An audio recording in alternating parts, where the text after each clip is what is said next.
जळगाव महापालिकेच्या प्रभाग क्रमांक 5 मधील निवडणूक प्रक्रियेला आज बोगस मतदानाच्या प्रयत्नाने गालबोट लागले। आर विद्यालय मतदान केंद्रावर सुमारे 40 ते 45 संशयित मतदारांची फौज घुसल्याने परिसरात मोठा तणाव निर्माण झाला होता। शिवसेना शिंदे गट, जिल्हाप्रमुख विष्णू भंगाळे आणि अपक्ष उमेदवार ॲडव्होकेट पियुष पाटील यांच्यातील प्रतिष्ठेच्या लढतीत या प्रकारामुळे प्रशासनाची चांगलीच धावपळ उडाली। आर विद्यालयात सकाळपासूनच मतदानासाठी मतदारांच्या रांगा लागल्या होत्या। मात्र दुपारी काही मतदारांच्या हालचाली संशयास्पद वाटल्याने अपक्ष उमेदवार ॲडव्होकेट पियुष पाटील यांनी तातडीने आक्रमक पवित्रा घेतला।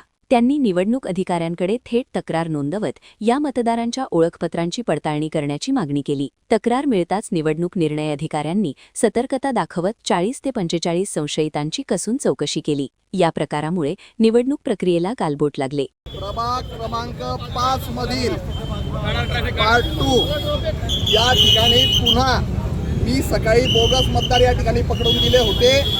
त्यानंतर पुन्हा या पराग लक्ष्मण पाटील हा या ठिकाणी बोगस मतदान करायला त्या ठिकाणी गेलेला होता।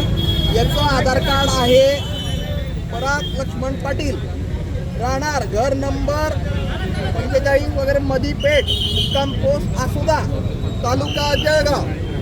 आता हा या ठिकाणी कोणाच्या सांगण्यावरून आला, कसा आला, काय आला, आता याचा तपास करण्यासाठी संबंधित व्यक्तीला आम्ही पोलिसांच्या स्वाधीन करतो आहे। संबंधित व्यक्तीविरोधात आम्ही कायदेशीर फिर्याद या ठिकाणी देणार आहे आणि अशा अनेक फिर्यादी ज्या पद्धतीने माजी महापौर विष्णू भंगाळे हे रडीचा डाव खेळत आहे, हे रडीचा डाव खेळणाऱ्यांना मी आव्हान करणार आहे की 27 वर्षाच्या मुलाला तुम्ही इतके का घाबरतायत? मी मैदानात उतरलोय खेळायला, अरे तुम्हीही मैदानात या, तत्वाने लढा, आपले तत्व सोडू नका। हे कशावरून आहे की कुठून आलेले काय आधार कार्ड पुरावा आहे, कुठले या परिसरात कुठे राहतात हे सुद्धा त्यांना सांगता येत नाहीये। त्यांचा याच्यावर पत्ता आसोदा आहे, त्या आसोद्याहून डायरेक्ट इकडे आलेले आहे असं त्यांचं म्हणणं आहे। ते मतदान करायला गेलेले होते, परंतु त्यांना संबंधित आपल्या इलेक्शन अधिकाऱ्यांनी त्या ठिकाणी रोखलं आणि त्यांना पुराव्याची विचारणा केली असता त्यांनी आसोद्याचं मतदान कार्ड केलं आहे।